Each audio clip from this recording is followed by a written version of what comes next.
जांजगीर चांपा के सिवनी नारायण पहुंचे भूपेश बघेल, भगवान नर नारायण मंदिर में की पूजा अर्चना। मुख्यमंत्री भूपेश बघेल जांजगीर चांपा के सिवनी नारायण में कनौजिया कुर्मी समाज की धर्मशाला का लोकार्पण किया।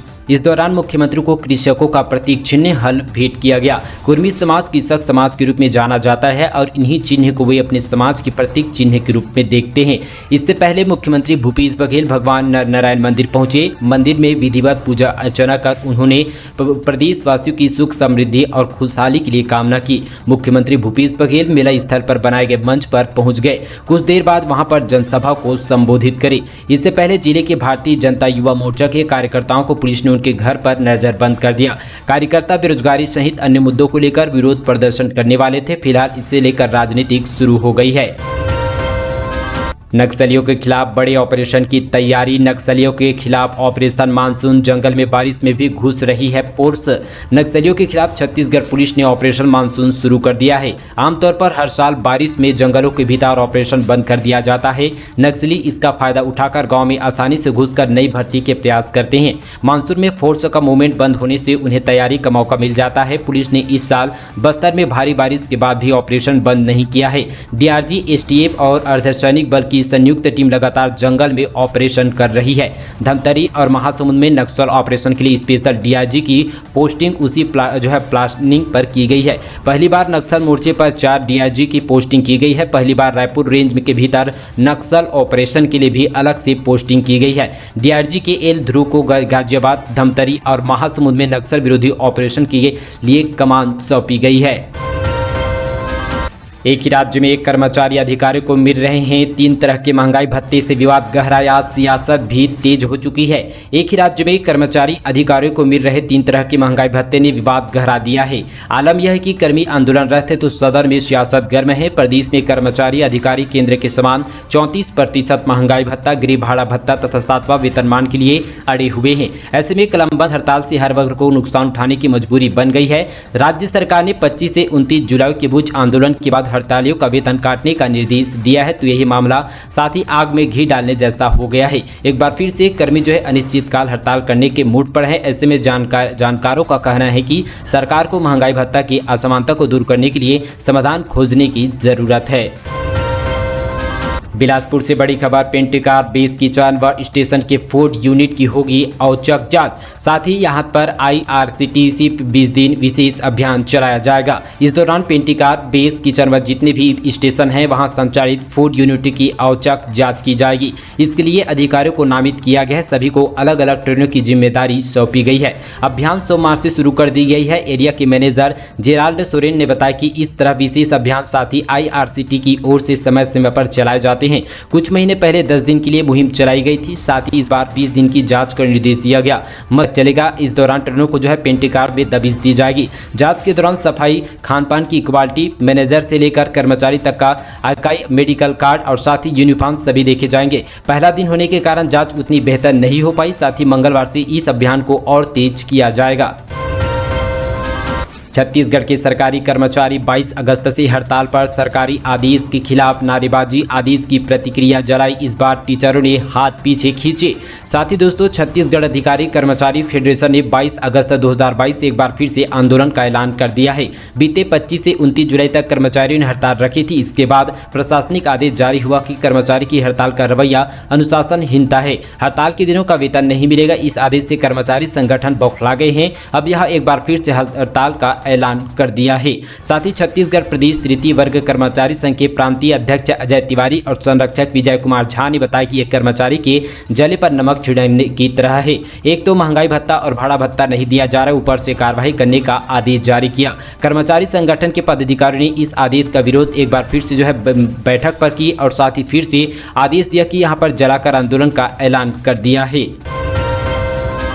मध्य प्रदेश में भूपेश मॉडल लागू करने की उठी मांग। कांग्रेस ने गौ मूत्र खरीदी योजना शुरू करने के लिए शिवराज सरकार से की डिमांड। कहा, हमारी सरकार आई तो लागू करेंगे योजना।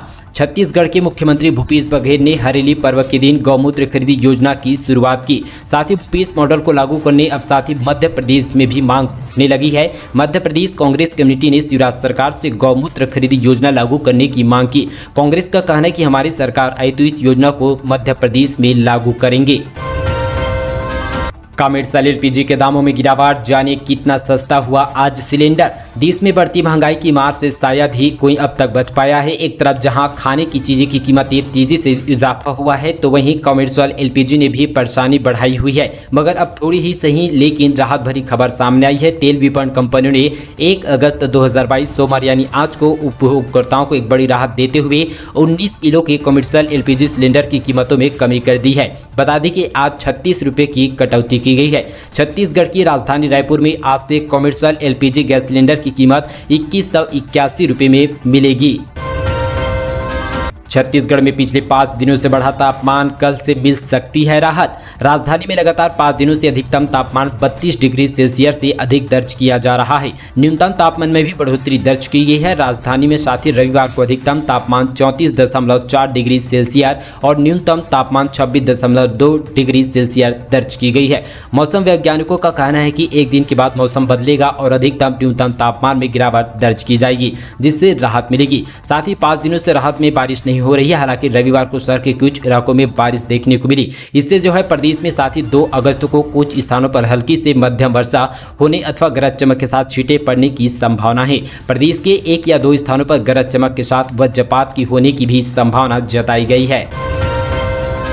दुर्ग, गोंदिया, बिलासपुर, भगत की कोठी समेत 28 ट्रेनें रद्द की गई। दरअसल बता दें कि इंडियन रेलवे ने छत्तीसगढ़ यात्रियों की परेशानी एक बार फिर से बढ़ा दी है। रेलवे ने 1 अगस्त से 3 अगस्त तक 28 ट्रेनें रद्द कर दी है। 4 ट्रेनों को गंतव्य से पहले समाप्त कर दिया जा रहा है। रद्द की गई ज़्यादा ट्रेनें छत्तीसगढ़ से बनती है और कई कम दूरी की ट्रेनें हैं। ऐसे में रोजाना सफर करने वाले यात्रियों की परेशानी बढ़ गई है। हालांकि रेलवे का कहना है कि राजनांदगांव से कलमना के बीच साथ ही नॉन स्टॉप लॉकिंग के काम किया जा रहा है। इस काम में के चलते 28 ट्रेनों को रद्द कर दी गई है। इससे पहले छत्तीसगढ़ से गुजरने या चलने वाली कई गाड़ियों को रेलवे ने रद्द कर दिया था। गाड़ियों को रद्द करने का सिलसिला जनवरी से चल रहा है। पिकनिक स्पॉट पर पर्यटकों की जानलेवा लापरवाही, सेल्फी के चक्कर में दे रहे हैं मौत को न्योता। छत्तीसगढ़ के कवर्धा जिले के प्राकृतिक स्थल जो अपनी सुंदरता व खासियत से के लिए लोगों को आकर्षित करते हैं। बारिश के दिनों में झरने, पहाड़, जंगल की सुंदरता और बढ़ जाती है। यहाँ पर्यटकों के आने का सिलसिला भी बढ़ जाता है, लेकिन कई बार पर्यटक लापरवाही करते हैं, जिसके चलते उनकी जिंदगी पर भी खतरा मंडराने लगता है। छत्तीसगढ़ के कवर्धा जिले के एक पिकनिक स्पॉट से एक वीडियो वायरल हो रहा है, जिसमें यहां आने वाले युवक वर्ग लापरवाही मौत को भी न्योता देते नजर आ रही है। कवर्धा के एक झरने व ऊंचे पहाड़ में जाकर युवक सेल्फी लेने के फेर में अपनी जान जोखिम में डाल रहे हैं, जबकि बारिश के चलते नदी नाले उफान पर है। बारिश के चलते कभी भी नदियाँ जहाँ का जल स्तर बढ़ जाता है। साथ यहाँ पे ऐसे लोग भी बीच झरने के बीच जाकर फोटो खिंचवा रहे हैं। ऊंचे पहाड़ के चोटी से छलांग लगा रहे, जो उनकी सुरक्षा के लिए खतरा है, लेकिन मामले में प्रशासन को कोई भी गलती नजर नहीं आ रही है। कवर्धा में ऐसे ज्यादातर पिकनिक स्पॉट पर कोई भी सुरक्षा की इंतजाम नहीं है। लोग अपनी मर्जी से जो जहां चाहे वहां पर जा रहे हैं, उसे रोकने वाला कोई भी नहीं है। नदियों में तेज धार के बाद भी लोग पानी भरे रपटे का पार करते हुए नजर आ रहे हैं। हालांकि कवर्धा कलेक्टर नजमेज हाबे को कहना है कि ऐसे मामलों में कार्रवाई के निर्देश दिए गए हैं। राजस्व व पुलिस विभाग ऐसे मामलों में ध्यान देने को कहा गया। बिजली करंट से लड़ी महिला, बच्चे को किया अलग, बचाई बेटे की जान। छत्तीसगढ़ के कोरबा के रामपुर पुलिस चौकी के गोड़ी गांव में मां की सूझबूझ से बेटे की जान बच गई। खेती किसानी के काम से जुड़े रामचरण पटेल का पुत्र शिवांश पटेल अपने घर के पीछे लगे टुल्लू पंप के पास जो है ब्रश कर रहा था। उसी जो है दरमियान बिजली तार के संपर्क में आ गया। बच्चे की मां रंजना पटेल ने बताया कि बच्चे की चीख पुकार सुनकर घर के एक सदस्य ने अपनी ओर से बचाने का प्रयास किया गया, लेकिन कोशिश जो है नाकाम रही, लेकिन असफलता मिली। जिसके बाद उसने खुद डंडे से तार को हटाया और बच्चे को करंट से अलग किया। तो दोस्तों ये थी छत्तीसगढ़ से सुबह से लेकर शाम तक की तमाम बड़ी खबरें। दोस्तों वीडियो आप सभी को कैसा लगा नीचे हमें कमेंट पर बताइएगा। साथ ही डेली इसी तरह की और खबरों से अपडेट रहने के लिए मीडिया छत्तीसगढ़ चैनल को सब्सक्राइब कीजिए। साथ ही इस वीडियो अपने दोस्तों के साथ व्हाट्सएप पर शेयर बिल्कुल कीजिएगा।